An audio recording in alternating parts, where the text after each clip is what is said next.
Senior నేత జగ్గారెడ్డి వ్యవహారమే పెద్ద చర్చ. ఆయన ఏది మాట్లాడినా రచ్చే, మాట్లాడకపోయినా వ్యూహంగా అనుకుంటారు కాంగ్రెస్ నేతలు. తెలంగాణ రాజకీయాలలో సంగారెడ్డి గడ్డకు ఒక ప్రత్యేకమైన గుర్తింపు ఉంది.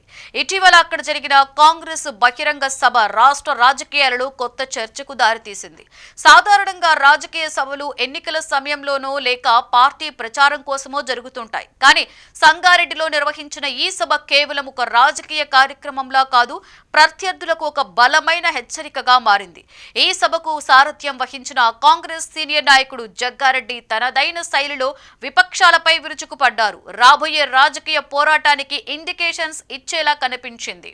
ఈ సభలో జగ్గారెడ్డి చేసిన స్పీచ్ హైలైట్ అయింది. విమర్శలకే పరిమితం కాదు, రాజకీయ ప్రత్యర్థులపై నేరుగా ప్రశ్నలు సంధించే శైలిలో ఆయన మాట్లాడారు.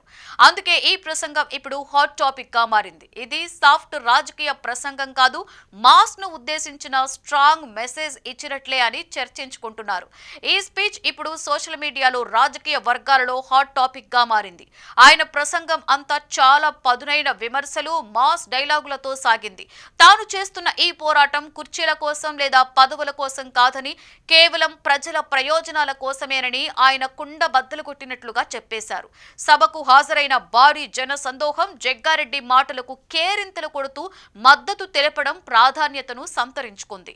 జగ్గారెడ్డి తన ప్రసంగంలో ప్రధానంగా బీఆర్ఎస్ ను లక్ష్యంగా చేసుకున్నారు. గత 10 ఏళ్ల కాలంలో కేసీఆర్ ప్రజలకు ఇచ్చిన హామీలను ఏ మేరకు నెరవేర్చారో చెప్పాలని డిమాండ్ చేశారు. నీళ్లిస్తామని చెప్పి కాళేశ్వరం ప్రాజెక్టు పేరుతో ఏం చేశారు, ఉద్యోగాలు ఇస్తామని చెప్పి యువతను ఎందుకు మోసం చేశారు అంటూ వరుస ప్రశ్నలు సంధించారు. యువత ఇంకా రోడ్ల మీదే ఉన్నారని, బీఆర్ఎస్ పాలనలో ఆశించిన అభివృద్ధి జరగలేదని ఆయన విమర్శించారు. ఇక్కడతో ఆయన ఆగలేదు, బీజేపీపై కూడా అదే స్థాయిలో విమర్శలు చేశారు. ఢిల్లీలో అధికారం ఉందని, కానీ తెలంగాణ విషయానికి వచ్చేసరికి మాటలకే పరిమితం అవుతున్నారని అన్నారు.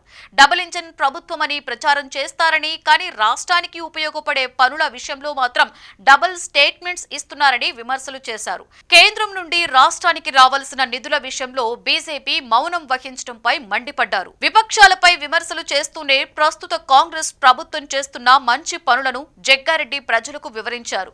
రైతులకు గిట్టుబాటు ధర కల్పించడం, పేదలకు సంక్షేమ పథకాలు అందించడం, ఉద్యోగాల భర్తీ ప్రక్రియను వేగవంతం చేయడం వంటి అంశాలను ప్రస్తావించారు. ఇవి కేవలం నినాదాలు కావని, క్షేత్రస్థాయిలో అమలవుతున్న వాస్తవాలు అని ఆయన స్పష్టం చేశారు. ఇచ్చిన మాట నిలబెట్టుకోవడంలో కాంగ్రెస్ ఎప్పుడూ ముందుంటుందని, అందుకే ప్రజలు తమ వెంటే ఉన్నారనే ఆత్మవిశ్వాసాన్ని వ్యక్తం చేశారు. జగ్గారెడ్డి మాటల్లో ఒక స్పష్టమైన రాజకీయ లైన్ కనిపించింది. బీఆర్ఎస్ అంటే గత పాలన అని, బీజేపీ అంటే కేవలం రాజకీయ లాభం మాత్రమే చూస్తుందని, కాంగ్రెస్ మాత్రం ప్రజల పాలనకు ప్రతీక అని ఆయన చెప్పే ప్రయత్నం చేశారు. కాంగ్రెస్ తనను తాను ఎలా ప్రజల ముందు నిలబెట్టుకోవాలనుకుంటుందో చూపించే ప్రయత్నంలా కనిపించింది. ఈ సభలో విమర్శలతో పాటు కాంగ్రెస్ ప్రభుత్వం చేపడుతున్న కార్యక్రమాల గురించి కూడా జగ్గారెడ్డి గట్టిగానే మాట్లాడారు. ఆత్మవిశ్వాసం కేవలం మాటల్లోనే కాదు, సభలో కనిపించిన జన సందోహంలో కూడా స్పష్టంగా కనిపించింది. సభ ముగిసిన తరువాత కూడా జనం అక్కడే నిలబడి ఉండడం, ప్రసంగాన్ని ఆసక్తిగా వినడం ఒక ప్రత్యేకమైన సందేశాన్ని ఇచ్చింది. ఇది కేవలం చప్పట్లు లేదా నినాదాలకే పరిమితం కాలేదు, ప్రజల్లో ఒక రకమైన నమ్మకం, ఆసక్తి కూడా కనిపించింది. సంగారెడ్డిలో జరిగిన ఈ సభ ఒక్క నియోజకవర్గానికి మాత్రమే సంబంధించింది కాదు. రాబోయే రోజుల్లో రాష్ట్ర రాజకీయాలలో కాంగ్రెస్ తీసుకోబోయే వైఖరి ఎలా ఉండబోతుందో చెప్పే సంకేతంగా ఇది కనిపించింది. జగ్గారెడ్డి ప్రసంగ శైలిలో స్పష్టత ఉంది, దాడి ఉంది, దిశ ఉంది. బీఆర్ఎస్ పై ప్రశ్నలు, బీజేపీపై సవాళ్లు, మధ్యలో ప్రజల ప్రయోజనం అనే అంశం స్పష్టంగా కనిపించింది. సంగారెడ్డిలో జరిగిన ఈ సభ కేవలం ఒక నియోజకవర్గానికి మాత్రమే పరిమితం కాదు, రాబోయే రోజుల్లో రాష్ట్ర వ్యాప్తంగా కాంగ్రెస్ పార్టీ అనుసరించబోయే రాజకీయ వ్యూహానికి ఇది ఒక సూచికగా కనిపిస్తోంది. జగ్గారెడ్డి ప్రసంగంలో ఉన్న స్పష్టత, ప్రత్యర్థులపై చేసిన దాడిని బట్టి చూస్తే కాంగ్రెస్ పార్టీ రాబోయే రాజకీయ యుద్ధానికి సిద్ధమైందని అర్థమవుతోంది. సంగారెడ్డి నుంచి మొదలైన ఈ రాజకీయ సెగ రాష్ట్ర వ్యాప్తంగా విస్తరించే అవకాశాలు కనిపిస్తున్నాయి.